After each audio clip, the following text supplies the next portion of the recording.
पञ्चहस्तचरणश्रवणत्वगादीन् प्राणान्नमो भगवते पुरुषाय तुभ्यं भवति नुभावादेडमो कोऽपि वाग्मी जडमतिरभिजन्तुर्जायते प्राज्ञमौलिः सकलवचनचेतो देवता भारती सा मम वचननिधत्तां सन्निधिं मानसे च विद्याविरक्त्यादि सद्गुणोढाकरानहं वादिराजगुरून् हयग्रीवपदाश्रयान् पूज्याय राघवेन्द्राय सत्यधर्मरताय च भजतां कल्पवृक्षाय नमतां कामधेनवे ब्रह्मचर्य हरिप्रीति सुविद्यावादशालिनः इष्टदान् कष्टहर्तॄन्नः विद्यामान्यान् मुनीन् नुमः ಶ್ರೀಗುರುಭ್ಯೋ ನಮಃ.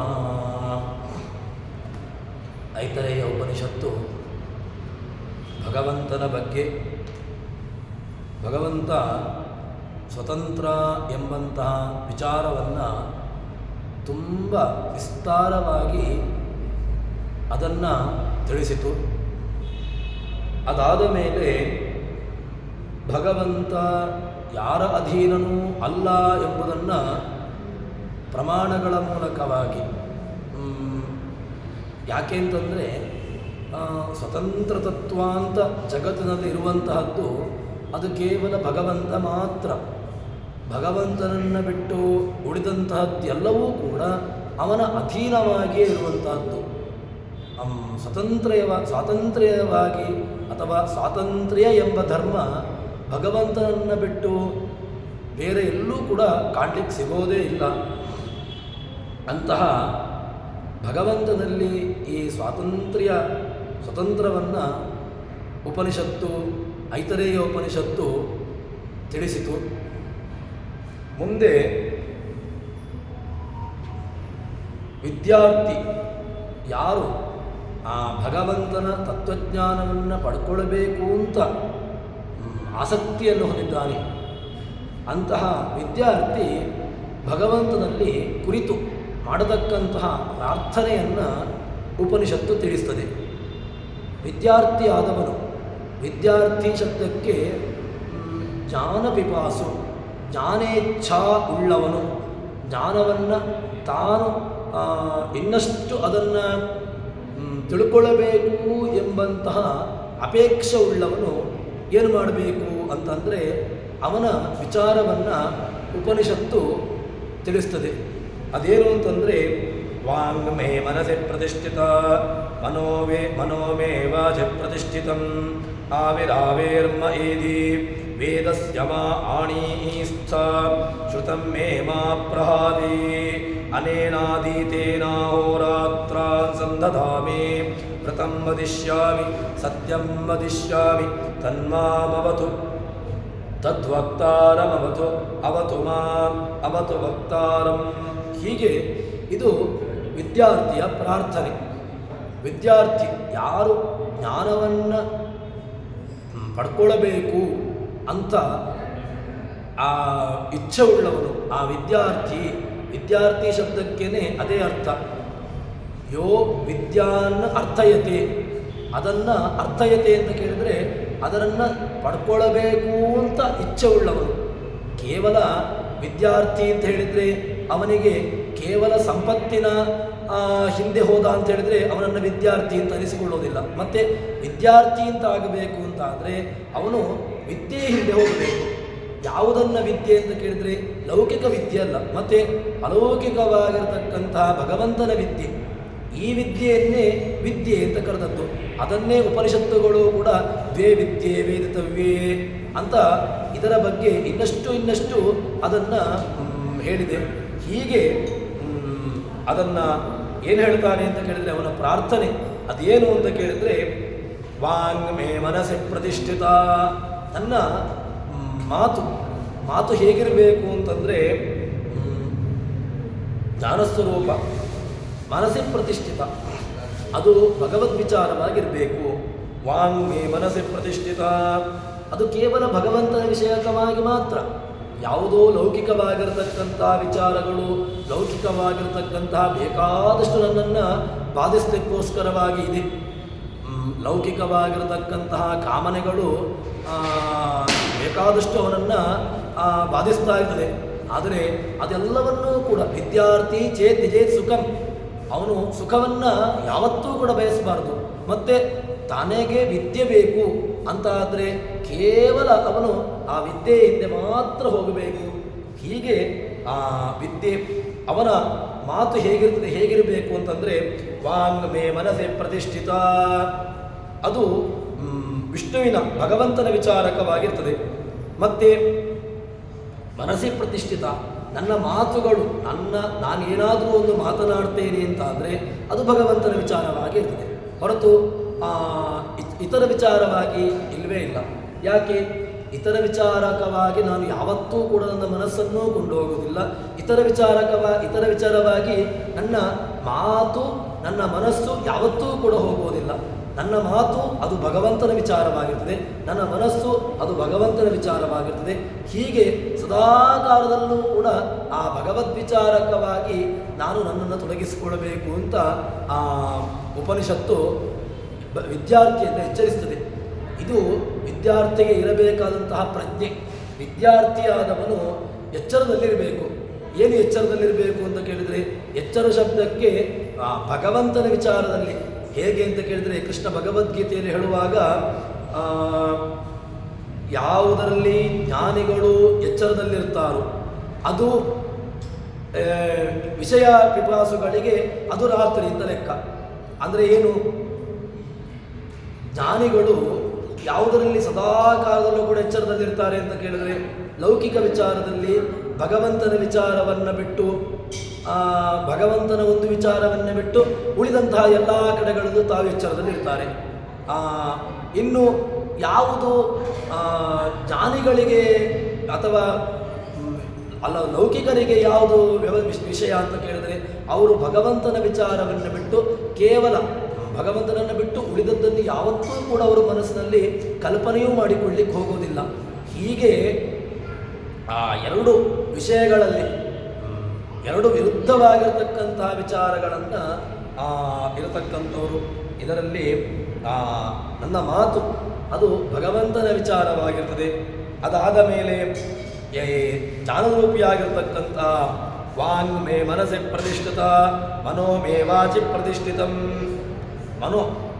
ಮನೋ ಮೇ ವಾಚಿ ಪ್ರತಿಷ್ಠಿತಂ. ಮನಸ್ಸಿಗೂ ಮಾತಿಗೂ ಲಿಂಕ್ ಇರಬೇಕು. ಮನಸ್ಸು ಎಲ್ಲೋ ಇದ್ದುಕೊಂಡು ನಾಲಿಗೆ ಮಾತನಾಡಲಿಕ್ಕೆ ಶುರು ಮಾಡಿದರೆ ಆ ಮನಸ್ಸು ಏನಾಗ್ತದೆ ಅಂತ ಕೇಳಿದರೆ, ಅದರಲ್ಲಿ ಆಗತಕ್ಕಂತಹ ಅವ್ಯವಸ್ಥೆ ಆಗ್ತದೆ. ಯಾಕೆ ಅಂತ ಕೇಳಿದರೆ, ಮನಸ್ಸಿಗೂ ನಾಲಿಗೆಗೂ ಆ ಒಂದು ಲಿಂಕ್, ಆ ಒಂದು ಏನು ವ್ಯವಸ್ಥೆ ಇತ್ತು ಅದು ತಪ್ಪಿತು ಅಂತ ಆದರೆ ಮಾತನಾಡತಕ್ಕಂತಹ ವಿಚಾರಗಳು ಎಲ್ಲೆಲ್ಲಿಗೋ ಹೋಗ್ಲಿಕ್ಕೆ ಶುರುವಾಗ್ತದೆ. ಯಾಕೆ? ಮನಸ್ಸಿನಲ್ಲಿದ್ದದ್ದನ್ನು ಮಾತನಾಡುವುದಿಲ್ಲ. ಯಾಕೆ? ಯಾವುದೋ ವಿಚಾರಗಳು, ಇಲ್ಲಸಲ್ಲದ ವಿಚಾರಗಳು, ಯಾರದ್ದೋ ವಿಚಾರಗಳು, ಹೀಗೆ ಮಾತನಾಡಲಿಕ್ಕೆ ಶುರು ಮಾಡ್ತಾರೆ. ಅದಕ್ಕೋಸ್ಕರವಾಗಿ ನಮ್ಮನ್ನು ಉಪನಿಷತ್ತು ಎಚ್ಚರಿಸ್ತದೆ. ಮನೋಮೇ ವಾಚಿ ಪ್ರತಿಷ್ಠಿತಂ. ಮನಸ್ಸಿಗೂ ವಾಕಿಗೂ ಸಂಬಂಧ ಬೇಕು. ಮನಸ್ಸಿಲ್ಲದೇನೆ ಮಾತನಾಡಬಾರ್ದು. ಮನಸ್ಸು ಎಲ್ಲೋ ಇದ್ದುಕೊಂಡು ಅಥವಾ ಈ ಲಿಂಕ್ ಇದು ತಪ್ಪಬಾರ್ದು. ಮನಸ್ಸಿಗೂ ಮಾತಿಗೂ ಲಿಂಕ್ ತಪ್ಪಿತು ಅಂತಾದರೆ ಅಲ್ಲಿಗೆ ಎಲ್ಲ ವ್ಯವಸ್ಥೆಗಳಿಗೆ ಅದೇ ಕಾರಣವಾಗಿ ಬಿಡ್ತದೆ. ಯಾಕೆ? ಮತ್ತೆ ಆ ಒಂದು ಮಾತಿನ ಹಿಂದೆ ಅದು ಎಲ್ಲಿಯ ತನಕ ಹೋಗ್ತದೆ ಅಂತ ಕೇಳಿದರೆ, ಪರಸ್ಪರವಾಗಿ ವೈರುಧ್ಯವನ್ನು, ಒಬ್ಬನು ಇನ್ನೊಬ್ಬನನ್ನು ಕಂಡು ಅವನು ಮತ್ತೆ ಯಾವತ್ತೂ ಕೂಡ ಇನ್ನೊಬ್ಬನನ್ನು ಹತ್ತಿರಕ್ಕೂ ಸೇರಿಸಬಾರ್ದು, ಅಥವಾ ಆ ರೀತಿಯಾಗಿರತಕ್ಕಂತಹ ದ್ವೇಷದಲ್ಲಿ ಪರಿಸಮಾಪ್ತಿ ಆಗತಕ್ಕಂತಹ ವ್ಯವಸ್ಥೆಗೂ ಹೋಗ್ತದೆ. ಆದ್ದರಿಂದ ಮಾತಿಗೂ ಮನಸ್ಸಿಗೂ ತುಂಬ ಹತ್ತಿರವಾಗಿರತಕ್ಕಂಥ ಸಂಬಂಧ.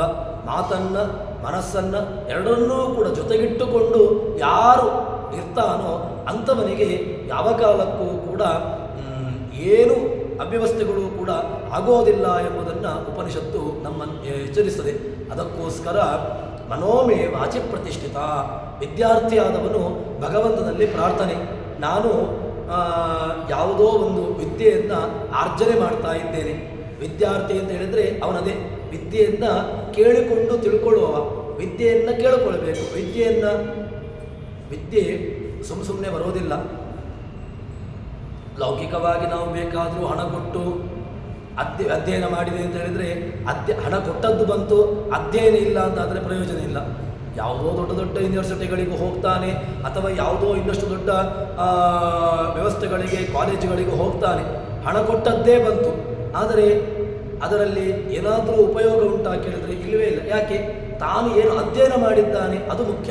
ಅದಕ್ಕೋಸ್ಕರ ಈ ವಿದ್ಯಾರ್ಥಿ ತಾನು ಆ ವಿದ್ಯಾರ್ಥಿ ಅಂತ ಎಣಿಸಿಕೊಳ್ಳುವವನು ಮಾತಿಗೂ ತನ್ನ ಮನಸ್ಸಿಗೂ ಎರಡಕ್ಕೂ ಕೂಡ ಆ ಒಂದು ಸಂಬಂಧ ಬೇಕು. ಅದಾದ ಮೇಲೆ ಮುಂದೆ ಪ್ರಾರ್ಥನೆಯನ್ನು ಮಾಡ್ತಾನೆ ಆ ವಿದ್ಯಾರ್ಥಿ. ಏನು ಅಂತಂದರೆ, ಈ ಜ್ಞಾನರೂಪಿಯಾಗಿರ್ತಕ್ಕಂತಹ ಭಗವಂತನೇ ನೀನು ಎಂಥವನು ಅಂತ ಕೇಳಿದರೆ, ಮನೋಮೇ ವಾಚ ಆವಿರಾವಿರ್ಮ ಏಜಿ ವೇದಸ್ಯಮ ಆಣೀಸ್ಥ. ನೀನು ನನಗೆ ಚೆನ್ನಾಗಿ ಕಾಣಬೇಕಪ್ಪ. ಯಾಕೆ? ಭಗವಂತನನ್ನು ನೋಡುವಲ್ಲಿ ನಮ್ಮನ್ನು ನಾವು ತೊಡಗಿಸಿಕೊಳ್ಳಬೇಕು. ಯಾವುದೋ ಒಂದು ವ್ಯವಸ್ಥೆಯಲ್ಲಿ ಯಾವುದೋ ಒಂದು ವಿಚಾರವನ್ನು ಮನಸ್ಸಿಗೆ ಕೊಟ್ಟು ಏನು ಮಾಡ್ತಾ ಇದ್ದೇವೆ ಅಂತ ಕೇಳಿದರೆ, ಈ ಮನಸ್ಸನ್ನು ಒಟ್ಟು ಎಲ್ಲಿಗೋ ಒಂದು ಬಿಟ್ಟು ನಾವಿದ್ದೇವೆ. ಈ ಮನಸ್ಸು ಭಗವಂತನನ್ನು ಬಿಟ್ಟು ಉಳಿದದ್ದೆಲ್ಲ ಕಡೆಗಳಲ್ಲೂ ಕೂಡ ವಿಹಾರವನ್ನು ಮಾಡ್ತದೆ. ಅದಕ್ಕೆ ಭಗವಂತ ಒಂದು ಆಗುವುದಿಲ್ಲ. ಮತ್ತು ಲೌಕಿಕ ವಿಚಾರಗಳು, ಜಗತ್ತಿನ ವಿಚಾರಗಳು, ಅಥವಾ ಇನ್ನೊಂದು ಏನೋ ವಿಚಾರಗಳು, ಅಪಲಾಪಗಳು, ಇದೆಲ್ಲ ಬೇಕು. ಯಾಕೆ? ಮನಸ್ಸಿನ ವ್ಯವಸ್ಥೆ ಹಾಗೆ. ಅದಕ್ಕೆ ಭಗವಂತ ಒಬ್ಬ ಬೇಡ. ಮತ್ತು ಭಗವಂತನನ್ನು ಬಿಟ್ಟು ಉಳಿದದ್ದೆಲ್ಲವೂ ಕೂಡ ಬೇಕು. ಜಗತ್ತಿನಲ್ಲಿರತಕ್ಕಂತಹ ಏನೆಲ್ಲ ಆಗು ಹೋಗುಗಳಿದೆಯೋ ಅದೆಲ್ಲವನ್ನೂ ಕೂಡ ಮನಸ್ಸು, ಕಿವಿ, ಕಣ್ಣು ಎಲ್ಲವೂ ಕೂಡ ಕೇಳ್ತದೆ. ಈ ಕಣ್ಣಿಗೆ ದೇವರನ್ನು ನೋಡಲಿಕ್ಕೋ ದೇವರ ವಿಚಾರವಾಗಿಯೋ ಇಲ್ವ. ಇದನ್ನು ಯಾವುದು ಕೆಟ್ಟದಾಗಿರತಕ್ಕಂಥ ಒಂದಷ್ಟು ಗಲಾಟೆಗಳು ಆಗ್ತಾ ಉಂಟೋ, ಅಥವಾ ಪರಸ್ಪರವಾಗಿ ಇತ್ಯಾದಿಗಳು ಕಲಹಗಳು ಆಗ್ತಾ ಇದೆಯೋ ಅಲ್ಲಿಗೆ ಈ ಕಣ್ಣು ಬೇಗ ಹೋಗ್ತದೆ. ಯಾವುದೋ ವಿಚಾರಗಳು, ಬೇಡವಾಗಿರತಕ್ಕಂತಹ ವಿಚಾರಗಳು ಕೇಳ್ತಾ ಉಂಟು ಅಂತಾದರೆ ಕಿವಿ ಅಲ್ಲಿಯೇ ಇರ್ತದೆ. ಕಿವಿಗೆ ಯಾವುದೋ ಒಂದು ಭಗವದ್ ವಿಚಾರಗಳು ಅಥವಾ ಭಗವಂತನ ಸಂಬಂಧಿಯಾಗಿರ್ತಕ್ಕಂಥದ್ದು ಕಥೆಗಳು ಇಲ್ಲ, ಅದಕ್ಕೆ ಕೇಳುವುದೇ ಇಲ್ಲ. ಇನ್ನು ನಾಲಿಗೆಗೆ ಯಾವುದು ಭಗವಂತನಿಗೆ ನಿವೇದಿಸಲ್ಪಟ್ಟಿರತಕ್ಕಂತಹ ಭಗವದ್ ನಿವೇದಿತವಾಗಿರತಕ್ಕಂತಹ ಯಾವುದೋ ಆಹಾರಗಳು ಇಲ್ಲ, ಅದಕ್ಕೆ ಅಭೋಜ್ಯವೇ ಬೇಕು. ಯಾವುದು ವ್ಯವಸ್ಥಿತವಲ್ಲದಿರತಕ್ಕಂತಹ, ಎಲ್ಲಿಯೋ ಇರತಕ್ಕಂತಹ, ಹೇಗೆಗೋ ಇರತಕ್ಕಂತಹ ಆ ನಾಲಿಗೆಯಲ್ಲಿ ರುಚಿ ನಮಗೆ ನಡೆಸ್ತದೆ.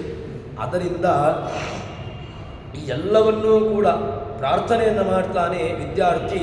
ನೀನು ನನಗೆ ಎಲ್ಲ ಕಡೆಗಳಲ್ಲೂ ಇರಬೇಕು. ಮತ್ತು ನಾನು ಅಧ್ಯಯನ ಮಾಡತಕ್ಕಂತಹ ಇಡೀ ವೇದಸ್ಯಮಾಣಿ ಈಷ್ಟ ಶ್ರುತಂ ಹೇಮಾ ಪ್ರಹಾಸಿ. ಶ್ರುತಂ ನಾನು ಕೇಳಿದ್ದೇನಪ್ಪ. ಏನು ಕೇಳಿದ್ದೇನೆ? ಯಾವುದೋ ಬೇಡವಾದ್ದನ್ನು ಕೇಳಿದ್ದಲ್ಲ. ಶ್ರುತಂ ಅಂತ ಹೇಳಿದರೆ ಕೇಳಿದ್ದು ಯಾವುದು? ಶ್ರುತಿ, ವೇದ, ಆಗಮ. ಇದು ಪ್ರಹಾಸೀಹಿ, ಇದು ನನ್ನನ್ನು ಬಿಟ್ಟು ಹೋಗಬಾರ್ದು. ಇದು ಯಾವತ್ತೂ ಕೂಡ ನನ್ನನ್ನು ಬಿಟ್ಟು ಹೋಗಬಾರ್ದು. ಇದು ಸದಾ ಕಾಲದಲ್ಲೂ ಕೂಡ ನನ್ನ ಜೊತೆಗಿರಬೇಕು. ಶ್ರುತಂ ಮೇ ಮಾ ಪ್ರಹಾಸಿ. ಓ ಹಾಕತ್ತೆ ಹಾಗೆ, ಇದು ನನ್ನನ್ನು ಬಿಟ್ಟು ಯಾವ ಕಾಲಕ್ಕೂ ಕೂಡ ಎಲ್ಲಿಗೋ ಹೋಗಬಾರ್ದು. ಇದು ವೇದಸ್ಯಮ ಆಣೀಸ್ತಃ ಶ್ರುತಂ ಮೇ ಪ್ರಹಾಸಿ ಪ್ರಹಾಸಿ. ಇದು ಯಾವತ್ತೂ ಕೂಡ ನನ್ನನ್ನು ಬಿಟ್ಟು ಹೋಗಬಾರ್ದು. ಮತ್ತು ಇದು ನಾನು ಕಲಿತಂತಹ ವಿದ್ಯೆಯನ್ನು ಬಿಟ್ಟು ಬಿಡ್ತೇನೆ ಇಲ್ಲ, ಅದೂ ಇಲ್ಲ. ನೀನು ಅಧ್ಯಯನ ಮಾಡಿದ್ಯಾಕೆ ಅಂತ ಕೇಳಿದರೆ ಇನ್ನೊಂದಷ್ಟು ಜನರಿಗೆ ನೀನು ಅದನ್ನು ಕೊಡಬೇಕು. ಯಾಕೆ? ನೀನು ಏನು ಹೇಳಿದ್ಯೋ, ನೀನು ಏನು ಕಲಿತಿದ್ಯೋ ಅದು ನಿನ್ನಲ್ಲಿ ಮಾತ್ರ ಇರುವುದಲ್ಲಪ್ಪ. ಮತ್ತು ಅದನ್ನು ಇನ್ನಷ್ಟು ನನಗೆ ದಾನ ಮಾಡಪ್ಪ. ಯಾಕೆ? ನೀನು ಕಲಿತದ್ದು ನಿನಗೋಸ್ಕರ ಅಲ್ಲ, ನಿನಗೋಸ್ಕರ ಕಲ್ತಿದ್ದೀಯ. ಅದನ್ನು ಇನ್ನೊಂದಷ್ಟು ಜನರಿಗೆ ತಿಳಿಸಬೇಕು. ಇನ್ನೊಂದಷ್ಟು ಜನರಿಗೆ ಅದನ್ನು ಅವರ ಆ ಮಾರ್ಗದಲ್ಲಿ, ಒಳ್ಳೆಯ ಮಾರ್ಗದಲ್ಲಿ ಕರೆದುಕೊಂಡು ಬರತಕ್ಕಂಥ ದೊಡ್ಡ ಜವಾಬ್ದಾರಿ ನನ್ನಲ್ಲುಂಟು. ಅದಕ್ಕೋಸ್ಕರ ನೀನು ಏನು ಅಧ್ಯಯನ ಮಾಡಿದ್ದೀಯೋ ಅದನ್ನು ಇನ್ನೊಂದಷ್ಟು ಜನರಿಗೆ ಹೇಳಬೇಕು. ಯಾವುದು? ವೇದಗಳು, ಪುರಾಣಗಳು, ಮಹಾಭಾರತ, ರಾಮಾಯಣ, ಭಗವದ್ಗೀತೆ, ಇದೆಲ್ಲವೂ ಕೂಡ ಇದು ನಮಗೆ ಬೇಕಾಗಿರತಕ್ಕಂತಹದ್ದು. ಯಾವುದೋ ವಿದ್ಯೆಗಳು, ಯಾವುದೋ ವ್ಯವಸ್ಥೆಗಳು, ಅದನ್ನು ಹಿಂದೆ ನಾವು ಓಡಿಕೊಂಡು ಹೋಗ್ತೇವೆ. ಶ್ರುತಮ್ಮೇ ಮಾ ಪ್ರಹಾಸಿ. ನೀನು ಅನೇನ ಅದೀತೇನ ಅಹೋರಾತ್ರ ಸಂದದಾಮಿ. ನಾನು ನೀನು ಕಲಿತಂತಹ ವಿದ್ಯೆ ಅದರಿಂದ ವಿಸ್ಮರಣೆಗೆ ಬರಬಾರ್ದು. ಕಲಿತದ್ದನ್ನು ಬಿಟ್ಟು ಬಿಡ್ತೇನೆ ಇಲ್ಲ, ಅದು ಯಾವ ಕಾಲಕ್ಕೂ ಕೂಡ ಬಿಡಬಾರ್ದು. ಅದು ನಿನ್ನ ಸದಾಕಾಲ ಜೊತೆಗಿರಬೇಕು. ಮತ್ತು ಪ್ರಹಾದಿ ಹಗಲು ರಾತ್ರಿ ಸದಾಕಾಲದಲ್ಲೂ ಕೂಡ ಅದನ್ನು ಅಧ್ಯಯನ ಮಾಡಪ್ಪ. ಅದನ್ನು ಅಧ್ಯಯನ ಮಾಡಿ ಅದನ್ನು ಅಭ್ಯಾಸ ಮಾಡು. ಹೀಗೆ ಅಭ್ಯಾಸ ಮಾಡಿ ತನ್ಮೂಲಕವಾಗಿ ಅದನ್ನು ಇನ್ನೊಂದಷ್ಟು ಋತಂ ವದಿಷ್ಯಾಮಿ ಸತ್ಯಂ ವದಿಷ್ಯಾಮಿ ಮಾ ಅವತು ತತ್ ಯದ್ ವಿದ್ಯಾ ವರ್ತತೆ. ಏನು ವಿದ್ಯೆ ಇದೆ ಅದು ಮಾ ಅವತು, ಅದು ನನ್ನನ್ನು ರಕ್ಷಣೆ ಮಾಡಬೇಕು. ಕಲಿತಂತಹ ವಿದ್ಯೆ ನಮ್ಮನ್ನು ರಕ್ಷಣೆ ಮಾಡುವುದು. ಯಾಕೆ? ವಿದ್ಯೆ ನ ಚೋರಹಾರ್ಯಂ ನ ಚ ರಾಜಹಾರ್ಯಂ ನ ಭ್ರಾತೃಭಾಜ್ಯಂ ನ ಚ ಭಾರಕಾರಿ ವೇ ಕೃತೆ ವರ್ತತೆಯವ ನಿತ್ಯಂ ವಿದ್ಯಾಧನಂ ಸರ್ವಧನ ಪ್ರಧಾನಂ. ಇದು ಸುಭಾಷಿತಕಾರ ವಿದ್ಯೆಗೆ ಕೊಟ್ಟಿರತಕ್ಕಂತಹ ಮಹತ್ವ. ವಿದ್ಯೆ ಎಷ್ಟು ಮಹತ್ವವುಳ್ಳದ್ದು ಅಂತ ಕೇಳಿದರೆ ಅದು ವಿದ್ಯೆಗೆ ಇರತಕ್ಕಂತಹ ಮಹತ್ವ. ಈ ಬ್ರಹ್ಮವಿದ್ಯೆ ಆಗಲಿ ಅಥವಾ ಇನ್ನಿತರ ಯಾವುದೇ ವಿದ್ಯೆಗಳು ನಚೋರಹಾರ್ಯಂ, ಯಾರಿಂದಲೂ ಕೂಡ ಅದು ಅಪಹರಿಸಲಿಕ್ಕಾಗುವುದಿಲ್ಲ. ನ ಭ್ರಾತೃಭಾಜ್ಯಂ, ಅಣ್ಣ ತಮ್ಮಂದಿರಿಂದ ಅಕ್ಕ ತಂಗಿಯರಿಂದ ಅದನ್ನು ಅಪಹರಿಸಲಿಕ್ಕಾಗುವುದಿಲ್ಲ. ನಚ ಭಾರಕಾರಿ, ಅದು ನಾನು ಕಲಿತಂತಹ ವಿದ್ಯೆ ಅದು ನನಗೆ ಭಾರ ಇಲ್ಲ, ಭಾರ ಅನಿಸುವುದೇ ಇಲ್ಲ. ವೇಕೃತೆ, ಅದನ್ನು ನೀನು ಇನ್ನಷ್ಟು ಮಂದಿಗೆ ಕೊಟ್ಟಿ ಅಂತಾದರೆ ವರ್ಧತೆಯವ ನಿತ್ಯಂ, ಅದು ಮತ್ತಷ್ಟು ವೃದ್ಧಿ ಆಗ್ತದೆ. ವರ್ಧತೆಯವ ನಿತ್ಯಂ ವಿದ್ಯಾಧನಂ ಸರ್ವಧನ ಪ್ರಧಾನಂ. ವಿದ್ಯೆ ಸಕಲಧನಕ್ಕಿಂತಲೂ ಕೂಡ ಪ್ರಧಾನ ಅಂತ ಎಂಬುದಾಗಿ ವಿದ್ಯೆಗೆ ತುಂಬ ಮಹತ್ವವನ್ನು ಕೊಟ್ಟಿದ್ದಾರೆ. ಇಲ್ಲಿ ವಿದ್ಯೆ ಶಬ್ದಕ್ಕೆ ಬ್ರಹ್ಮವಿದ್ಯೆ, ಭಗವಂತನ ವಿದ್ಯೆ. ಆ ಬ್ರಹ್ಮವಿದ್ಯೆಯನ್ನು ತಿಳ್ಕೊಳ್ಳಬೇಕು, ಬ್ರಹ್ಮವಿದ್ಯೆ ಹಿಂದೆ ಹೋಗಬೇಕು ಎಂಬುದಾಗಿ ಎಚ್ಚರಿಕೆಯನ್ನು ನೀಡುತ್ತದೆ. ಅದಾದ ಮೇಲೆ ಇದು ಭಗವಂತ ಎಂಥವನು ಅಂತ ಕೇಳಿದರೆ ಭಗವಂತನ ಬಗ್ಗೆ ಸತ್ಯ ಹೇಳಬೇಕು. ಎಂತಹ ಸತ್ಯ ಹೇಳಬೇಕು ಅಂತ ಕೇಳಿದ್ರೆ ಭಗವಂತ ಯಥಾರ್ಥ ಜ್ಞಾನ ಗೋಚರ, ಅಯಥಾರ್ಥ ಜ್ಞಾನ ಗೋಚರ ಅಂತ ಯಾವ ಕಾಲಕ್ಕೂ ಹೇಳಬೇಡ. ಭಗವಂತ ಮಿಥ್ಯ, ಜಗತ್ತು ಮಿಥ್ಯ, ಎಲ್ಲವೂ ಮಿಥ್ಯ, ಸರ್ವ ಮಿಥ್ಯ ಇಲ್ಲ, ಎಲ್ಲವೂ ಮಿಥ್ಯ ಅಲ್ಲ, ಎಲ್ಲವೂ ಸತ್ಯವೇ. ಜಗತ್ತು ಸತ್ಯ. ಎಂತಹ ಜಗತ್ತು? ಬಹುಚಿತ್ರ ಜಗತ್ತು, ಬಹುದಾಕರಣ ಅಂತ ಹೀಗೆ ವಿಚಿತ್ರವಾಗಿರತಕ್ಕಂತಹ, ವಿಚಿತ್ರ ಅನಂತ ಶಕ್ತಿ ಉಳ್ಳಂತಹ ಭಗವಂತ ಮಾಡಿರತಕ್ಕಂತಹ ಜಗತ್ತು ಅದು ಸತ್ಯ ಅಂತ ಎಂಬುದಾಗಿ ಉಪನಿಷತ್ತು ಹೇಳ್ತದೆ. ಇಂತಹ ಭಗವಂತನನ್ನು ಹೇಳಬೇಕು. ಅದನ್ನೇ ಅದೇ ಭಗವಂತನನ್ನ ಬಗ್ಗೆ ಉಪದೇಶವನ್ನು ಮಾಡಬೇಕು. ಮತ್ತು ಭಗವಂತ ಸಕಲ ಗುಣ ಸಂಪನ್ನ, ಸರ್ವವ್ಯಾಪ್ತ, ಸಕಲ ದೇಶ ಕಾಲ ಸರ್ವದ ರೀತ್ಯ ಒಬ್ಬವನು ವ್ಯಾಪ್ತ. ದೇಶತಃ ಪರಿಚ್ಛಿನ್ನ ಅಲ್ಲ, ಕಾಲತಃ ಪರಿಚ್ಛಿನ್ನತ್ವ ಇಲ್ಲ. ಭಗವಂತನಿಗೆ ದೇಶತಃ ಗುಣತಃ ಎಲ್ಲ ರೀತಿಯಾಗಿರತಕ್ಕಂಥ ಅನಂತ್ಯ. ಅಂತಹ ಭಗವಂತನ ಬಗ್ಗೆ ಶಿಷ್ಯರಿಗೆ ತಾನು ಉಪದೇಶವನ್ನು ಮಾಡಬೇಕು. ಉಪದೇಶವನ್ನು ಮಾಡಿ ಇದರಿಂದ ಏನಾಯಿತು? ಅವತು ಮಾಂ ಅವತು ಭಕ್ತಾರಂ, ಮಾಂ ಅವತು, ಅವರಕ್ಷಣೆ, ನನ್ನನ್ನು ರಕ್ಷಣೆ ಮಾಡಲಿ. ನನ್ನ ಹೆಂಡತಿ ರಕ್ಷಣೆ ಮಾಡ್ತಾಳೆ, ನನ್ನ ಮಗ ರಕ್ಷಣೆ ಮಾಡ್ತಾನೆ, ನಮ್ಮ ಅಪ್ಪ ರಕ್ಷಣೆ ಮಾಡ್ತಾನೆ, ಸಾಧ್ಯವೇ ಇಲ್ಲ. ಎಂಥ ರಕ್ಷಣೆ ಮಾಡೋದು? ಭಗವಂತ ರಕ್ಷಣೆ ಮಾಡಿದರೆ ಮಾತ್ರ ಎಲ್ಲ ರಕ್ಷಣೆಗಳು ಆಗ್ತದೆ. ಅದಕ್ಕೋಸ್ಕರವಾಗಿ ಅವತು ವಕ್ತಾರಂ, ಅವತು ಮಾಂ, ನಾವು ಹೇಳ್ತೇವೆ ನಾವು ರಕ್ಷಣೆ ಮಾಡ್ತೇವೆ ಅಂತ. ಏನು ರಕ್ಷಣೆ ಮಾಡಲಿಕ್ಕೆ ಸಾಧ್ಯ? ರಕ್ಷಣೆ ಒಳಗಿದ್ದುಕೊಂಡು ಜೀವನ ಜೊತೆಗಿದ್ದುಕೊಂಡು ರಕ್ಷಣೆ ಮಾಡುವವನು ಭಗವಂತ ಮಾತ್ರ. ಅಂತಹ ಭಗವಂತ ಒಂದು ಕ್ಷಣ ನಮ್ಮನ್ನು ಬಿಟ್ಟು ಹೋದ ಅಂತ ಹೇಳಿದರೆ ಯಾವ ರಕ್ಷಕನೂ ಇಲ್ಲ. ಯಾವ ರಕ್ಷಕ ಬರ್ತಾನೆ? ಒಳಗಿದ್ದುಕೊಂಡು ಜೀವನ ಜೊತೆಗಿದ್ದುಕೊಂಡು ರಕ್ಷಣೆ ಮಾಡುವವನು ಅವನು ಮಾತ್ರ. ಅಂತಹ ಭಗವಂತನ ರಕ್ಷಣೆಯನ್ನು ನಾವಿದ್ದೇವೆ ಹೊರತು ಅದಕ್ಕೋಸ್ಕರವಾಗಿ ಉಪನಿಷತ್ತು ಹೇಳಿದ್ದೇನು? ಅವತು ಮಾಂ, ಮಾಂ ಅವತು, ಅವರಕ್ಷಣೆ. ಅವತು ವಕ್ತಾರಂ, ವಕ್ತೃ ಯಾರು ಹೇಳ್ತಾನೆ? ಗುರುಗಳು ಕೂಡ ರಕ್ಷಿತರಾಗಬೇಕು. ಯಾಕೆ? ಗುರುಗಳು ಇದ್ರೆ ತಾನೆ ಶಿಷ್ಯನಿಗೆ ಹೇಳಲಿಕ್ಕಾಗೋದು. ಶಿಷ್ಯನೂ ರಕ್ಷಿತನಾಗಬೇಕು, ಗುರುಗಳೂ ರಕ್ಷಣೆಗೆ ಒಳಗಾಗಬೇಕು. ಇದೆಲ್ಲವೂ ಕೂಡ ಗುರುಗಳನ್ನು ಶಿಷ್ಯರನ್ನು ರಕ್ಷಣೆ ಮಾಡುವವನು ಯಾರು ಕೇಳಿದರೆ ಅದು ಭಗವಂತ. ಹೀಗೆ ಅವತು ಮಾಂ ಅವತು ವಕ್ತಾರಂ, ಹೀಗೆ ಆ ರಕ್ಷಣೆ, ಆ ಜ್ಞಾನದ ಪರಂಪರೆ, ಜ್ಞಾನದ ವ್ಯವಸ್ಥೆ ಅದು ಹರಿದುಕೊಂಡು ಬರಬೇಕು. ಈ ರೀತಿಯಾಗಿ ಬಂತು ಅಂತಾದರೆ ಮಾತ್ರ ಆ ಜ್ಞಾನ ಅದು ಉಳಿಲಿಕ್ಕೆ ಸಾಧ್ಯ. ಜ್ಞಾನ ಉಳಿಬೇಕು ಅಂತಾದರೆ ಆ ಜ್ಞಾನದ ಅಧಿಪತಿಯಾಗಿರ್ತಕ್ಕಂಥವನು, ಜ್ಞಾನದ ದೇವತೆಯಾಗಿರತಕ್ಕಂಥವನು ಆ ಭಗವಂತ. ಅಂತಹ ಭಗವಂತ ರಕ್ಷಣೆ ಮಾಡಬೇಕು ಎಂಬುದಾಗಿ ಉಪನಿಷತ್ತು, ಐತರೇಯ ಉಪನಿಷತ್ತು ಪ್ರಾರ್ಥನೆ ಮಾಡ್ತಾ ಉಂಟು. ಇದಾದ ಮೇಲೆ ಈ ಉಪನಿಷತ್ತು ಒಂದು ಶಬ್ದವನ್ನು ಹೇಳಿದೆ. ಅದೇನು ಅಂತಂದರೆ ಆಧಾರ ಸರ್ವವೇದಾನ ವೇದಾನಿ ಪ್ರಾಣ ಉಚ್ಯತೆ ತಸ್ಮಿನ್ ಸ್ಥಿತೋ ಹರಿರ್ನಿತ್ಯಂ ಆಣೀಸ್ಥ ಇತಿ ಗೀಯತೆ. ಭಗವಂತ ಎಂಥವರು ಅಂತ ಕೇಳಿದರೆ, ಆ ಭಗವಂತ ಈ ಉಪನಿಷತ್ತಿನಲ್ಲಿ ಬಂದಿರತಕ್ಕಂಥ ಶಬ್ದಗಳು ಏನೆಲ್ಲ ಬಂದಿದೆ, ವೇದಸ್ಯಮ ಆಣೀಸ್ಥ ಆವಿರಾವಿರ್ಮ ಏಧಿ ವಿಷ್ಣು ಏನೆಲ್ಲ ಮಮ ಆವಿರಾವಿರ್ಭವ, ನನ್ನನ್ನು ರಕ್ಷಣೆ ಮಾಡು. ಈ ಎಲ್ಲ ರಕ್ಷಕ ಅಂತ ಹೇಳಿದರೆ ಅದು ಅವನು ಮಾತ್ರ. ಎಲ್ಲಿ ಭಗವಂತ ಒಂದು ಕ್ಷಣ ನಾವು ಯಾರನ್ನೂ ಬೇಡ, ಒಳಗಿರತಕ್ಕಂತಹ ಜೀವ ಎಷ್ಟು ಕ್ಷಣ, ಒಂದು ಕ್ಷಣದಲ್ಲಿ ಹೋಗ್ಲಿಕ್ಕೆ ಸಾಧ್ಯ. ನಾವು ಹೇಳ್ತೇವೆ ನಾನು ಸದಾ ಕಾಲದಲ್ಲೂ ಕೂಡ ಸ್ಥಿರವಾಗಿರ್ತೇನೆ ಅಂತ. ಏನು ಸ್ಥಿರ? ಒಳಗಿರತಕ್ಕಂತಹ ಜೀವನಿಗೆ ಹೋಗಲಿಕ್ಕೆ ಬೇಕಾದಷ್ಟು ದ್ವಾರಗಳುಂಟು. ಬಾಯಿ ಇದೆ, ಕಣ್ಣಿದೆ, ಮೂಗಿದೆ, ಇನ್ನು ಮಲದ್ವಾರ, ಗುದದ್ವಾರ, ಈ ಎಲ್ಲ ದ್ವಾರಗಳು ಓಪನ್ ಆಗಿಯೇ ಉಂಟು. ಪ್ರಾಣ ಹೋಗಲಿಕ್ಕೆ ಕ್ಷಣವೇ ಬೇಡ. ಮುಗೀತು ಅಂತಾದರೆ ಅಲ್ಲಿಗೆ ಮುಗೀತು. ಎಲ್ಲಿಯಾದರೂ ಒಂದು ಭಾಗದಿಂದ ಪ್ರಾಣ ಹೋಗಿಯೇ ಬಿಡ್ತಾನೆ. ಮತ್ತೆ ಅವನನ್ನು ಕುತ್ಕೊಳಿಸ್ತೇನೆ ಅಂತ ಹೇಳಿದ್ರೆ ಏನು, ಅವನನ್ನು ಎಲ್ಲಿ ಬಂಧನ ಮಾಡಿಟ್ಟರೂ ಕೂಡ ಪ್ರಾಣನನ್ನು ನಾವು ಕೂಡಿ ಹಾಕಲಿಕ್ಕಾಗೋದಿಲ್ಲ. ನಾವು ಎಷ್ಟೇ ಮುಂದುವರಿಯಬಹುದು, ಆದರೆ ಪ್ರಾಣನನ್ನು ಜೀವನನ್ನು ಕೂಡಿ ಹಾಕುವಂಥ ವ್ಯವಸ್ಥೆ ನಮ್ಮಲ್ಲಿ ಇಲ್ಲವೇ ಇಲ್ಲ. ಪ್ರಾಣನನ್ನು ಜೀವನನ್ನು ಕೂಡಿ ಹಾಕಲಿಕ್ಕಾಗದ. ಯಾವ ಸೆಲ್ಲರ್, ಯಾವ ಒಂದು ಬಂಧನ ಇದೆ, ಜೀವನನ್ನು ಬಂಧನ ಮಾಡಿರುತ್ತೇನೆ, ನಾನು 100 ವರ್ಷ 200 ವರ್ಷ 300 ವರ್ಷ ಬದುಕಬೇಕು, ಅದಕ್ಕೋಸ್ಕರವಾಗಿ ನಾನು ಈ ಜೀವ ಏನಿದ್ದಾನೆ ಅವನನ್ನು ಈ ದೇಹ ಬಿಟ್ಟು ಹೋಗ್ಲಿಕ್ಕೆ ಬಿಡೋದಿಲ್ಲ. ಏನು ಸಾಮರ್ಥ್ಯ ಇದೆ ನಮ್ಮಲ್ಲಿ? ಏನೂ ಸಾಮರ್ಥ್ಯ ಇಲ್ಲ. ಕ್ಷಣವಿದ್ದ ಒಂದು ಕ್ಷಣದಿಂದಾಗಿ ಇನ್ನೊಂದು ಕ್ಷಣಕ್ಕೆ ಇಲ್ಲವೇ ಇಲ್ಲ. ಇದ್ದ ನೆಕ್ಸ್ಟ್ ಮುಂದಿನ ಕ್ಷಣದಲ್ಲಿ ಇಲ್ಲ. ಎಲ್ಲಿದ್ದ? ಇದ್ದ ಅಷ್ಟೇ. ಇದ್ದ ಹೋದ, ಮುಗೀತು ಅಂತ ಆದರೆ ಹೋಗೇ ಬಿಡ್ತಾನೆ. ಆದ್ದರಿಂದ ಜೀವನ ವ್ಯವಸ್ಥೆ ಅದು ಭಗವಂತನ ಅಧೀನ. ಇದನ್ನು ನಾವು ಸದಾ ಕಾಲದಲ್ಲೂ ಕೂಡ ಎಚ್ಚರದಲ್ಲಿಟ್ಟುಕೊಳ್ಳಬೇಕು. ಗೃಹೀತ ಇವ ಕೇಶೇಶು ಮೃತ್ಯುನ ಧರ್ಮವಾಚರೇತು ಅಂತ. ಮೃತ್ಯು ಯಾವಾಗ ಯಾರನ್ನು ಹಿಡ್ಕೊಂಡು ಹೋಗ್ತಾನೆ ಗೊತ್ತಿಲ್ಲ.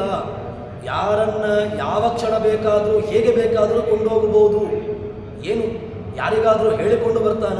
ನಾವು ಹುಟ್ಟಿದ ಡೇಟ್ ಮಾತ್ರ ಗೊತ್ತುಂಟು, ಸಾಯುವ ಡೇಟ್ ಯಾರಿಗಾದರೂ ಗೊತ್ತಿದೆಯೋ? ನಾವು ಯಾವತ್ತು ಸಾಯ್ತೇವೆ ಅಂತ ನಮಗೆ ಗೊತ್ತಿಲ್ಲ. ಹುಟ್ಟುವ ಡೇಟನ್ನು ಎಲ್ಲರೂ ಕೂಡ ಪಂಚಾಂಗ ಮಾಡಿ ಹಾಕ್ತಾರೆ. ಸಾಯುವ ಡೇಟ್ ಯಾರಿಗೂ ಗೊತ್ತಿಲ್ಲ, ಯಾವ ಜ್ಞಾನಿಗಳಿಗೂ ಗೊತ್ತಿಲ್ಲ. ಯಾಕೆ? ಅದು ಭಗವಂತನ ನಿರ್ಧಾರ. ಯಾರು ಯಾವಾಗ ಬೇಕಾದರೂ ಹೋಗ್ಲಿಕ್ಕೆ ಸಾಧ್ಯ. ಆದ್ದರಿಂದ ಏನು ಮಾಡು ಕೇಳಿದ್ರೆ, ಭಗವಂತನ ಬಗ್ಗೆ ಸ್ಮರಣೆಯಲ್ಲಿರಪ್ಪ. ನೀನು ಏನೂ ಮಾಡಲಿಕ್ಕೆ ಹೋಗಬೇಡ.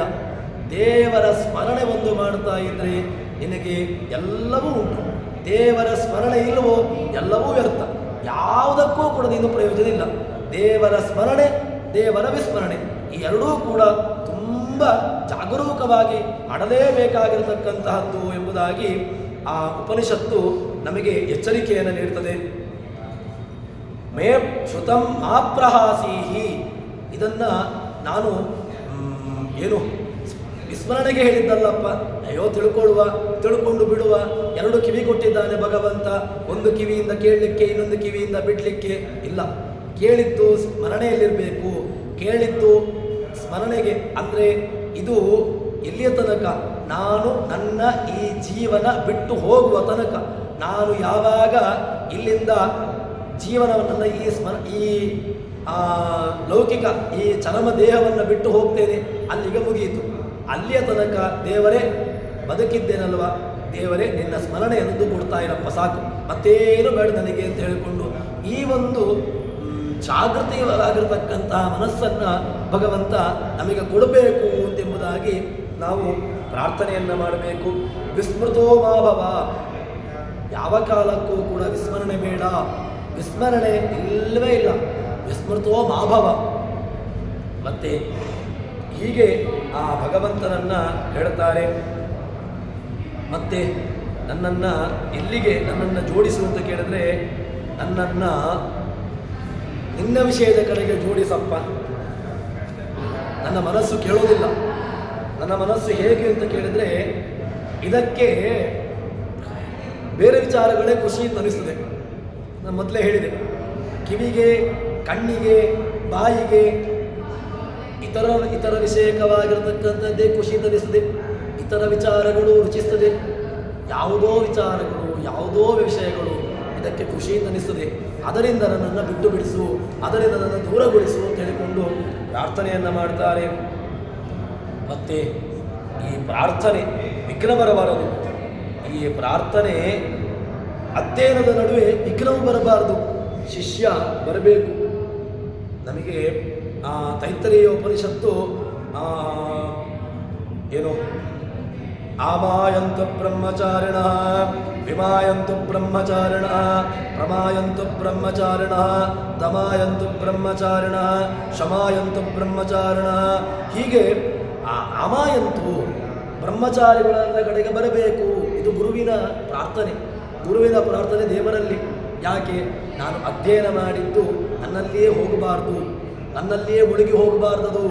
ನನ್ನಲ್ಲಿರ್ತಕ್ಕಂತಹ ವಿದ್ಯೆ ಅದು ಭಗವಂತನ ಕಡೆಗೆ ಹೋಗಬೇಕು ಅಂತಾದರೆ ಅದಕ್ಕೆ ಶಿಷ್ಯ ಬೇಕಲ್ವ? ಶಿಷ್ಯ ಇಲ್ಲ ಅಂತಾದರೆ ಏನು ಪ್ರಯೋಜನ? ಶಿಷ್ಯ ಸಂಪತ್ತು ಇದ್ದರೆ ಮಾತ್ರ ತಾನು ಓದಿದ ವಿದ್ಯೆ ಅದಕ್ಕೆ ಸಾರ್ಥಕ್ಯ.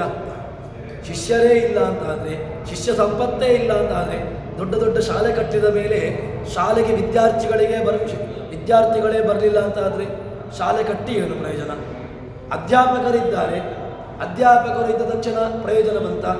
ಅಧ್ಯಾಪಕರ ಜೊತೆಗೆ ಅಧ್ಯಾಪಕರು ಮಾತ್ರ ಪ್ರಯೋಜನ ಇಲ್ಲ. ಅದಕ್ಕೋಸ್ಕರವಾಗಿ ಅಮಾಯಂತು ಬ್ರಹ್ಮಚಾರಿಣ, ಬ್ರಹ್ಮಚಾರಿಗಳು ಯಾರು ಬ್ರಹ್ಮಜ್ಞಾನಿಗಳು, ಆ ಬ್ರಹ್ಮನನ್ನು ತಿಳ್ಕೊಳ್ಬೇಕು, ಬ್ರಹ್ಮನನ್ನು ತಾನು ಅಧ್ಯಯನ ಮಾಡಬೇಕು ಅಂತಿರತಕ್ಕಂಥವರು ಬರಬೇಕು. ವಿದ್ಯಾರ್ಥಿಗಳು ಬಂದರೆ ಮಾತ್ರ ಶಾಲೆಗೆ ಪ್ರಯೋಜನ. ವಿದ್ಯಾರ್ಥಿಗಳೇ ಇಲ್ಲ ಅಂತಾದರೆ ಯಾವ ಸ್ಕೂಲ್ ಕಟ್ಟಿ ಪ್ರಯೋಜನ, ಯಾವ ಕಾಲೇಜ್ ಕಟ್ಟಿ ಪ್ರಯೋಜನ, ಯಾವ ಯೂನಿವರ್ಸಿಟಿ ಆಗಿ ಪ್ರಯೋಜನ? ಅದಕ್ಕೋಸ್ಕರ ಅಮಾಯಂತು ಬ್ರಹ್ಮಚಾರಿಗಳು ಬರಬೇಕು, ಜ್ಞಾನಿಗಳು ನನ್ನ ಕಡೆ ಬರಬೇಕು. ಆ ವಿದ್ಯಾರ್ಥಿಗಳನ್ನು ಪ್ರಾರ್ಥನೆ ಮಾಡಬೇಕು. ಅಮಾಯಂತು ಬ್ರಹ್ಮಚಾರಿಣ ವಿಮಾಯಂತು ಬ್ರಹ್ಮಚಾರಿಣ ಪ್ರಮಾಯಂತು ಬ್ರಹ್ಮಚಾರಿಣ ಅಂತ ಹೇಳಿಕೊಂಡು ಪ್ರಾರ್ಥನೆಯನ್ನು ಮಾಡ್ತಾರೆ. ಗುರುಗಳು ಪ್ರಾರ್ಥನೆಯನ್ನು ಮಾಡುವಂಥದ್ದು ಭಗವಂತನಲ್ಲಿ. ಈ ಪ್ರಾರ್ಥನೆ ಇದ್ದಾಗ ಮಾತ್ರ ಆವಾಗ ಆ ಎಲ್ಲ ರೀತಿಯಾಗಿರ್ತಕ್ಕಂತಹದ್ದು ಅದು ಭಗವಂತನ ಪ್ರೀತಿದಾಯಕವಾಗುತ್ತದೆ ಅಂತ ಎಂಬುದಾಗಿ ಉಪನಿಷತ್ತು ನಮ್ಮನ್ನು ಹೇಳ್ತಾರೆ. ಮುಂದೆ ಉಪನಿಷತ್ತು ಭಗವಂತನ ಒಂದು ಶಬ್ದವನ್ನು, ಅದರಲ್ಲಿರ್ತಕ್ಕಂತಹ ಸ್ವಾರಸ್ಯವನ್ನು ಉಪನಿಷತ್ತು ಹೇಳ್ತದೆ. ನಾವು ಯಾವ ಕಾಲಕ್ಕೂ ಕೂಡ ಇದನ್ನು ಗಮನಿಸಲಿಕ್ಕೆ ಹೋಗಲಿಲ್ಲ. ಯಾಕೆ ಅಂತಂದರೆ ಏನೋ ಹೇಳ್ತೇವೆ, ವಿಷ್ಣು ಅಂತ ಇದೆ, ನಾರಾಯಣ ಅಂತಿದೆ, ಮಾಧವ ಅಂತಿದೆ, ಕೇಶವ ಅಂತಿದೆ. ಏನು ಭಗವಂತನ ಒಂದೊಂದು ನಾಮಗಳು ಕೂಡ ಅದು ಸಾರ್ಥಕನೇ. ಭಗವಂತನನ್ನು ನಾರಾಯಣ ಅಂತ ಕರೆದಾಗ ದೋಷ ದೂರ, ಗುಣಪೂರ್ಣ ಅಂತ ನಮಗೆ ಅರ್ಥ ಸಿಗ್ತದೆ. ಇನ್ನು ವಿಶ್ವ ಅಂತ ಕರೆದಾಗ ವಿಷತೀತಿ ವಿಷ್ಣು, ವಿಷ ಪ್ರವೇಶನೆ, ಎಲ್ಲ ಕಡೆ ಪ್ರವೇಶ ಮಾಡಿ ಉಳ್ಳವನು, ಎಲ್ಲ ಕಡೆಗಳಲ್ಲೂ ಕೂಡ ವ್ಯಾಪ್ತನಾದವನು, ಈ ರೀತಿಯಾಗಿರ್ತಕ್ಕಂಥ ಅರ್ಥ ಸಿಗ್ತದೆ. ಕೇಶವ ಅಂತ ಹೇಳಿದಾಗ ಕಂ ರುದ್ರಾದಿಗಳನ್ನು, ಕಂ ಬ್ರಹ್ಮಾದಿಗಳನ್ನು, ಈಶ ಅವರಿಗೆ ಸ್ವಾಮಿಯಾಗಿ ಉಳ್ಳವನು, ಅಥವಾ ವಾಗತೆ ಅಂತ ಗಂಧ, ಇನ್ನು ವಾ ಶಬ್ದಕ್ಕೆ ಜ್ಞಾನ ಕೊಡುವವನು ಅಂತ ಅರ್ಥ. ಹೀಗೆ ಭಗವಂತನ ಒಂದೊಂದು ಶಬ್ದಗಳು ಕೂಡ ಅದಕ್ಕೆ ಒಂದೊಂದು ರೀತಿಯಾಗಿರ್ತಕ್ಕಂಥ ಅರ್ಥವನ್ನು ಹೇಳಲಿಕ್ಕೆ ಬರ್ತದೆ. ಅದರಲ್ಲಿ ಪ್ರಸಿದ್ಧವಾಗಿರತಕ್ಕಂಥ ಒಂದು ನಾಮವನ್ನು ಉಪನಿಷತ್ತು ಇಟ್ಟುಕೊಂಡು ಅದರ ವಿವರಣೆಯನ್ನು ಮಾಡ್ತದೆ. ಅಥಾತಃ ಸಂಹಿತಾಯ ಉಪನಿಷತ್. ಏನು ಭಗವಂತನನ್ನು ತಿಳ್ಕೊಳ್ಬೇಕು.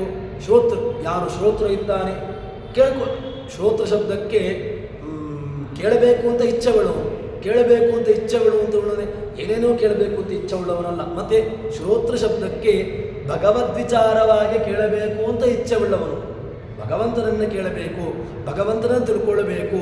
ಶ್ರವಣ ಮನನ ನಿಧ್ಯಾಸನಗಳ ಮೂಲಕವಾಗಿ ತಾನು ಭಗವಂತನನ್ನು ಕಾಣಬೇಕು. ಭಗವಂತನ ಅಪರೋಕ್ಷ ಜ್ಞಾನಕ್ಕೆ ಅದು ಪೂರಕವಾಗಬೇಕು ಅಂತ ಇಚ್ಛೆ ಉಳ್ಳವನು. ಇಂಥವನು ಏನು ಮಾಡಬೇಕು ಅಂತ ಕೇಳಿದರೆ ಅವನು ಆ ವಿಷ್ಣು ಶಬ್ದದ ಅರ್ಥವನ್ನು ತಿಳ್ಕೊಳ್ಬೇಕಂತೆ. ಏನಿದೆ ಈ ಎರಡು ವಿಶ್ ವಿ ಶ್ ಉಕಾರ ನಕಾರ ಇದರತಕ್ಕಂತಹ ಒಂದು ರಹಸ್ಯ, ಇದರತಕ್ಕಂತಹ ಒಂದು ಒಳ್ಳೆಯ ಅದ್ಭುತವಾಗಿರತಕ್ಕಂತಹ ವಿಚಾರವನ್ನು ಉಪನಿಷತ್ತು ನಮ್ಮ ಮುಂದೆ ತೆರೆದಿಡುತ್ತದೆ. ಎಂಥವರು ಭಗವಂತ ವಿಷ್ಣುರ್ನಾಮ್ನಿಷಕಾರಸ್ಯ ನಕಾರಸ್ಯ ಚ ಸಂಹಿತಾಂ ವಿಷ್ಣೋಸ್ತು ಬಹುರೂಪಾಣಾಂ ವಾಚಿಕಾಂ ಋಷಯೋ ವಿದುಃ ತೌ ಚ ವರ್ಣೋ ಹರೇ ಸಮ್ಯಕ್ ಸ್ವರೂಪ ಪ್ರತಿಪಾದಕೌ. ಇದು ಭಗವಂತನ ವಿಷ್ಣು ಶಬ್ದದ ಅರ್ಥವನ್ನು ನಾವು ದೇವರನ್ನು ಎಲ್ಲ ಕಡೆಗಳಲ್ಲೂ ಕೂಡ ನಮಗೆ ಶಬ್ದ ಅದು ಯಾಕೋಸ್ಕರವಾಗಿ ಅಂತ ಕೇಳಿದ್ರೆ ಎಲ್ಲ ಕಡೆಗಳನ್ನು ನಮಗೆ ಹೇಳಿದ್ದೇನು ಕೇಳಿದರೆ ಅದನ್ನು ಅಧ್ಯಯನ ಮಾಡಿದ್ದು ಕೇವಲ ಅಧ್ಯಯನ ಮಾತ್ರ ಅಲ್ಲ, ಅದನ್ನು ತಿಳ್ಕೊಂಡು ತಾನು ಹೇಳಬೇಕು ಅಂತ. ಮೊದಲಿಗೆ ಆ ವರ್ಣ, ಅದರಿಂದ ಪ್ರತಿಪಾದ್ಯ ರೂಪ, ಅದರಲ್ಲಿರ್ತಕ್ಕಂಥ ವೈಶಿಷ್ಟ್ಯ ಇದೆಲ್ಲವನ್ನು ತಿಳ್ಕೊಳ್ಬೇಕು. ತಿಳ್ಕೊಂಡು ಅದನ್ನು ಪ್ರಯೋಗ ಮಾಡಬೇಕು. ಏನು ಹೇಳಿದರೂ ಕೂಡ ಅದರ ಬಗ್ಗೆ ಮೊದಲಿಗೆ ಜ್ಞಾನ ಬೇಕು. ಏನೋ ಹೇಗೋ ಹೇಳ್ತಾನೆ ಅಂತ ಆದರೆ ಯಾವುದೇ ಒಂದು ವಾಕ್ಯಗಳಾಗಲಿ ಶ್ಲೋಕವಾಗಲಿ ಅದನ್ನು ಅರ್ಥೈಸಿಕೊಂಡು ಹೇಳಿದಾಗ ಅದರಲ್ಲಿರತಕ್ಕಂತಹ ಒಂದು ತೂಕ ಬೇರೆ ಇಲ್ಲ. ಕೇವಲ ಈ ಮಾತಿನಿಂದ ಇಲ್ಲಿಂದ ಬಂದರೆ ಅದರ ನಮಗೆ ಏನೂ ಗೊತ್ತಾಗೋದಿಲ್ಲ. ಈಗ ಶುಕ್ಲಾಂಬರದಂ ಅಂತ ಹೇಳಿಕೊಂಡು ಏನು ಹೇಳ್ತಾ ಉಂಟು, ಶುಕ್ಲಾಂಬರದಂ ವಿಷ್ಣು ಧ್ಯಾಯೇಂದ್ರ ವಿಘ್ನೋ ಶಾಂತಿ ಏನು ಏನು ಒಂದು ಶ್ಲೋಕವನ್ನು ಪ್ರಯೋಗ ಮಾಡಿದ ಅದರಲ್ಲಿರತಕ್ಕಂತಹ ಅರ್ಥ ಏನು, ಅದರಲ್ಲಿರತಕ್ಕಂತಹ ವಿಚಾರ ಏನು, ಅದು ಯಾವ ಒಂದು ವಿಚಾರದಲ್ಲಿ ಈ ದೇವರನ್ನು ಸ್ತೋತ್ರ ಮಾಡ್ತಾ ಉಂಟು, ಹೇಗಿದ್ದಾನೆ ಅಂತ ಸ್ತೋತ್ರ ಮಾಡ್ತಾ ಉಂಟು, ಇದೆಲ್ಲವನ್ನೂ ಕೂಡ ಚಿಂತನೆ ಮಾಡಬೇಕು. ಚಿಂತನೆ ಮಾಡುವ ಮೂಲಕವಾಗಿ ಅದರ ಶಬ್ದ ಪ್ರಯೋಗವೋ ಸ್ತೋತ್ರ ಪ್ರಯೋಗವೋ ಮಾಡಿದ ಅಂತ ಹೇಳಿದ್ರೆ, ಅದನ್ನು ಹೇಳಿದ ಅಂತ ಹೇಳಿದ್ರೆ ಅದರಲ್ಲಿರ್ತಕ್ಕಂಥ ಮಹತ್ವ ಜಾಸ್ತಿ. ಅದನ್ನೇ ಉಪನಿಷತ್ತು ಹೇಳ್ತದೆ. ಈ ಶಕಾರ ನಕಾರದ ಏನು ಸಂಧಿ, ಆ ಎರಡು ಶಬ್ದಗಳು ಕೂಡಿದೆ. ಆ ಶಕಾರ ನಕಾರಗಳ ಆ ಕೂಡಿರತಕ್ಕಂತಹ ರೂಪ ಅದು ಎಲ್ಲಿ ಅಂತ ಕೇಳಿದರೆ ಅದನ್ನು ಭಗವಂತನ ವಾಮನ ಪ್ರದ್ಯುಮ್ನ ಇತ್ಯಾದಿ ರೂಪಗಳು ಅದರಿಂದ ವಾಚ್ಯವಾಗಿದೆ ಅಂತ ಹೇಳ್ತಾರೆ. ಹೀಗೆ ಆ ಭಗವಂತನ ರೂಪಗಳು ಮತ್ತು ಅಷ್ಟು ಮಾತ್ರವಲ್ಲದೆ ವಿಷ್ಣುರ್ನಾಮಾರ್ಥ ರೂಪತ್ವಾತ್ ವೇದಾನಾಪಿ ಸರ್ವಶಃ ಅನ್ಯೇಷಾಂ ಶಬ್ದಾನಾಂ ಸಂಹಿತಾ ವಿಷ್ಣುವಾಚಿಕಾ. ವೇದಾಕ್ಷರಾಣಿ ಯಾವಂತಿ, ವೇದದ ಒಂದು ಶಬ್ದಗಳು ಏನು ಆ ಗ ನಿ ಈ ಳೆ ಪೂ ಹೀಗೆ ಒಂದೊಂದು ಶಬ್ದಗಳು. ಈ ಒಂದೊಂದು ಶಬ್ದಗಳು ಕೂಡ ದೇವರನ್ನು ಹೇಳ್ತದೆ. ಸಂಹಿತೆಯೂ ಕೂಡ ಭಗವಂತನನ್ನು ಹೇಳ್ತದೆ. ಏನು ಸಂಹಿತ ಅಂತ ಹೇಳಿದರೆ, ಸಂಹಿತ ಅಂತ ಹೇಳಿದಾಗ ಪೂರ್ತಿ ಆ ವರ್ಣಗಳ ಪದಗಳ ಜೋಡಣೆ, ಪದಗಳ ವ್ಯವಸ್ಥಿತವಾಗಿರ್ತಕ್ಕಂತಹ ಜೋಡಣೆ. ಹೇಗೇಗೋ ಇದ್ರೂ ಆಗೋದಿಲ್ಲ. ಹೇಗೆ ಅಂತ ಕೇಳಿದರೆ, ಈಗ ಆಕಾಪಾಯ ಅಂತ ಹೇಳಿಕೊಂಡು ಏನೋ ಹೇಳಿದರೆ ಆ ಶಬ್ದಗಳು ಅದಕ್ಕೆ ಅರ್ಥ ಇಲ್ಲ. ಮತ್ತು ಶಬ್ದಗಳು ದೇವರನ್ನು ಹೇಳಬೇಕು ಅಂತಾದರೆ ನೀವು ದೇವರನ್ನು ಏಕಾಕ್ಷರ ಕೋಶದಲ್ಲಿ ಹೀಗೆ ಹೇಳ್ಬೋದು. ಏಕಾಕ್ಷರ ಕೋಶದಲ್ಲಿ ದೇವರನ್ನು ಹೇಳಲಿಕ್ಕೇನೆ ಬೇಕಾದಷ್ಟು ವರ್ಣಗಳಿದೆ. ಆ ಕ ಮತ್ತು ಹೀಗೆ ಏಕಾಕ್ಷರ ಕೋಶವೇ ದೇವರನ್ನು ಹೇಳ್ತದೆ. ಇಲ್ಲಿ ಸಂಹಿತ ಪದಗಳು ದೇವರನ್ನು ಹೇಳ್ತದೆ. ಒಂದೊಂದು ಅಗ್ನಿ ಮೀಳೆ ಹೂ ಹೀಗೆ ಒಂದೊಂದು ಶಬ್ದಗಳು. ಇದು ವರ್ಣಗಳು. ವರ್ಣಗಳಾದ ಮೇಲೆ ಇಡೀ ಪೂರ್ತಿ ಸಂಹಿತೆ, ಒಂದೊಂದು ಪದಗಳ ವ್ಯವಸ್ಥಿತವಾಗಿರತಕ್ಕಂತಹ ಜೋಡಣೆ, ಇದು ಕೂಡ ದೇವರನ್ನು ಹೇಳ್ತದೆ. ಪದಗಳ ಜೋಡಣೆಗೆ ವ್ಯವಸ್ಥಿತವಾಗಿರತಕ್ಕಂತಹ ಸೂತ್ರವನ್ನು ಕೂಡ ವ್ಯಾಕರಣಕಾರರು ಹೇಳ್ತಾರೆ. ಪದಗಳ ವ್ಯವಸ್ಥಿತವಾಗಿರತಕ್ಕಂತಹ ಜೋಡಣೆಯಿಂದಾಗಿ ಅದು ಭಗವದ್ವಾಚಕವಾಗಿದೆ ಅಂತ. ವಿಷ್ಣುರ್ನಾಮಾರ್ಥ ರೂಪತ್ವಾತ್ ವೇದಾನಾಪಿ ಸರ್ವಶಃ ಅನ್ಯೇಷಾಪಿ ಶಬ್ದಾನಾಂ. ಮತ್ತು ಲೌಕಿಕ ವೈದಿಕ ಎಲ್ಲ ವರ್ಣಗಳು ಕೂಡ ಆ ವರ್ಣ ಈ ವರ್ಣ ಇಲ್ಲ. ಸಮನ್ವಯಾಧ್ಯಾಯದಲ್ಲಿ ಅದನ್ನೇ ಮಾಡಿದ್ದು. ಅನ್ಯತ್ರ ಪ್ರಸಿದ್ಧ, ಉಭಯತ್ರ ಪ್ರಸಿದ್ಧ, ತತ್ರ ಪ್ರಸಿದ್ಧ, ಹೀಗೆ ಬೇರೆ ಬೇರೆ ಕಡೆಗಿರತಕ್ಕಂಥ ಪ್ರಸಿದ್ಧವಾಗಿರತಕ್ಕಂಥ ಶಬ್ದಗಳು, ನಾರಾಯಣಾದಿ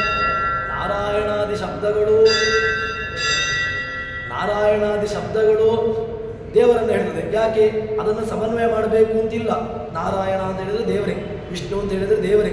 ಭಗವಂತನಿಗೆ ಸಮನ್ವಯ ಮಾಡಿಕೊಂಡು ವಿಷ್ಣು ಅಂತ ಹೇಳಿದರೆ ಅದು ಭಗವಂತ. ಕ್ಷೀರಸಾಗರ, ಕ್ಷೀರಾಬ್ಧಿಶಾಹಿ ಅಂತ ಹೇಳಿದಾಗ ಕ್ಷೀರಾಬ್ಧಿಶಾಹಿ ಎಂಬಂಥ ಲಿಂಗ ಉಳ್ಳವನು ಅಂತ ಹೇಳಿಕೊಂಡು ಅದು ದೇವರನ್ನೇ ಹೇಳ್ತದೆ. ಮತ್ತೆ ಅದಕ್ಕೆ ಪ್ರತ್ಯೇಕವಾಗಿ ಸಮನ್ವಯ ಮಾಡಬೇಕು ಅಂತಿಲ್ಲ. ಇದು ತತ್ರ ಪ್ರಸಿದ್ಧ ಶಬ್ದಗಳು. ಇನ್ನು ಅನ್ಯತ್ರ ಪ್ರಸಿದ್ಧ, ಉಭಯತ್ರ ಪ್ರಸಿದ್ಧ, ಈ ರೀತಿಯಾಗಿರ್ತಕ್ಕಂಥ ಶಬ್ದಗಳನ್ನು ಸಮನ್ವಯ ಮಾಡಲಿಕ್ಕೆ ಹೋಗ್ತಾರೆ. ಇದು ಈ ವರ್ಣಗಳಿಗೂ ಕೂಡ, ಈ ಶಬ್ದಗಳಿಗೂ ಕೂಡ ಭಗವಂತನಲ್ಲಿ ಸಮನ್ವಯ ಮಾಡಲಿಕ್ಕೆ ಬರ್ತದೆ. ಈ ಶಬ್ದಗಳು ಕೂಡ ದೇವರನ್ನೇ ಹೇಳ್ತದೆ ಹೊರತು ಇತರ ವಾಚಕಗಳಲ್ಲ ಎಂಬುದನ್ನು ಕೂಡ ಸಮನ್ವಯ ಮಾಡಿಕೊಂಡು ಅದನ್ನೇ ಸಮನ್ವಯಾಧ್ಯಾಯದಲ್ಲಿ ತುಂಬ ವಿಸ್ತಾರವಾಗಿ ಒಳ್ಳೆಯ ರೀತಿಯಲ್ಲಿ ಸಮನ್ವಯ ಮಾಡಿದ್ದಾರೆ. ತದ್ವಾಚಿಕಾ ವರ್ಣ ಸರ್ವೇ ಲೌಕಿಕ ವೈದಿಕಾ. ಲೌಕಿಕ ಶಬ್ದಗಳು, ವೈದಿಕ ಶಬ್ದಗಳು, ಯಾವುದೇ ಶಬ್ದಗಳಿರಲಿ, ದೇವರನ್ನು ಬಿಟ್ಟು ಬೇರೆ ಕಡೆಗಳಲ್ಲಿ ಅದು ಪ್ರಯೋಗಕ್ಕೆ ಮಾತ್ರ. ಯಾಕೆ ನಮಗೆ ಒಂದೊಂದು ನಾಮಕರಣವನ್ನು ಮಾಡ್ತೇವೆ. ನಮ್ಮಲ್ಲಿ ನಾಮಕರಣ ಮಾಡಿದರೆ ಆ ನಾಮಕರಣಕ್ಕೆ ಸರಿಯಾಗಿರತಕ್ಕಂತಹ ಸಂಬಂಧ ನಮ್ಮಲ್ಲಿರಬೇಕು ಅಂತಿಲ್ಲ. ಯಾಕೆ ಕ್ಷೀರಸಾಗರ ಅಂತ ಹೇಳಿದಾಗ ಕ್ಷೀರಸಾಗರ ಅವನಲ್ಲಿ ಮನೆಯಲ್ಲಿ ಬೆಳಿಗ್ಗೆ ಎತ್ತುಕೊಂಡು ಅವನು ಹಾಲು ತರಲಿಕ್ಕೆ ಎಲ್ಲಿಗೂ ಹೋಗಬಾರ್ದು. ಮನೆಯಲ್ಲಿ ಸಮೃದ್ಧವಾಗಿರತಕ್ಕಂಥ ಗೋ ಸಂಪತ್ತಿರಬೇಕು. ಬೆಳಿಗ್ಗೆ ಎದ್ದುಕೊಂಡು ಇನ್ನೊಬ್ಬರ ಮನೆಗೆ ಹಾಲು ತರಲಿಕ್ಕೆ ಹೋದರೆ ಅವನಾಗೋದಿಲ್ಲ. ಆದರೆ ಆ ವರ್ಣಗಳು ಭಗವಂತನಿಗೆ ಮಾತ್ರ ಎಲ್ಲ ರೀತಿಯಾಗಿ ಒಳ್ಳೆಯ ರೀತಿಯಲ್ಲಿ ಸಮನ್ವಯ ಆಗ್ತದೆ. ಆದರೆ ಭಗವಂತನಲ್ಲಿ ಬಿಟ್ಟು ಉಳಿದೆಲ್ಲ ಕಡೆಗಳು ಕೂಡ ಅದು ಕೇವಲ ವಾಚಿಕ, ಹೇಳಲ್ಪಡಲಿಕ್ಕೆ, ಅವರನ್ನು ಕರೀಲಿಕ್ಕೆ. ಪ್ರಾಣವನ್ನು ಪ್ರಾಣ ಅಂತ ಕರೀತಾರೆ. ಯಾಕೆ? ಅನಚೇಷ್ಟಾಯ, ಅವನು ನಮ್ಮೊಳಗಿದ್ದುಕೊಂಡು ಚೇಷ್ಟೆಯನ್ನು ಮಾಡ್ತಾನೆ, ಚೇಷ್ಟೆಯನ್ನು ಕೊಡ್ತಾನೆ. ಪ್ರಾಣನಿಗೂ ಪ್ರಾಣ ಯಾರು? ಅದವನೇ. ಆದ್ದರಿಂದ ಪ್ರಾಣಕ್ಕೂ ಪ್ರಾಣ, ಪ್ರಾಣಸ್ಯ ಪ್ರಾಣ ಅಂತ ಹೇಳಿಕೊಂಡು ಆ ಭಗವಂತನಿಗೆ ಸಮನ್ವಯವನ್ನು ಮಾಡಿದ್ದಾರೆ. ಇದಾದ ಮೇಲೆ ತದ್ವಾಚಿಕಾ ವರ್ಣ ಸರ್ವೇ ಲೌಕಿಕ ವೈದಿಕಾ, ಎಲ್ಲ ಲೌಕಿಕ ವೈದಿಕ ವರ್ಣಗಳು ಎಲ್ಲವೂ ಕೂಡ ಭಗವದ್ವಾಚಕ ಹೊರತು ಇತರ ವಾಚಕಗಳಲ್ಲ. ಇತರ ವಾಚಕವಾಗಿ ಏನೂ ಕೂಡ ಹೇಳಲಿಕ್ಕಾಗೋದಿಲ್ಲ ಎಂಬುದನ್ನು ಉಪನಿಷತ್ತು ಅತ್ಯಂತ ಸ್ಪಷ್ಟವಾಗಿ, ಐತರೇಯ ಉಪನಿಷತ್ತು ಅದನ್ನು ವಿಸ್ತಾರವಾಗಿ ಹೇಳ್ತದೆ. ಇನ್ನು ಮುಂದೆಯೂ ಕೂಡ ಇದರ ವಿಚಾರವನ್ನು ಹೇಳಲಿಕ್ಕಿದೆ. ಅದನ್ನು ಮುಂದೆ ಸೇರಿದಾಗ ನೋಡುವ ಅಂತ ಹೇಳುವಲ್ಲಿ ಹರಿಪ್ರಿಯತಾ ಶ್ರೀಕೃಷ್ಣಾರ್ಪಿತಮಸ್ತು.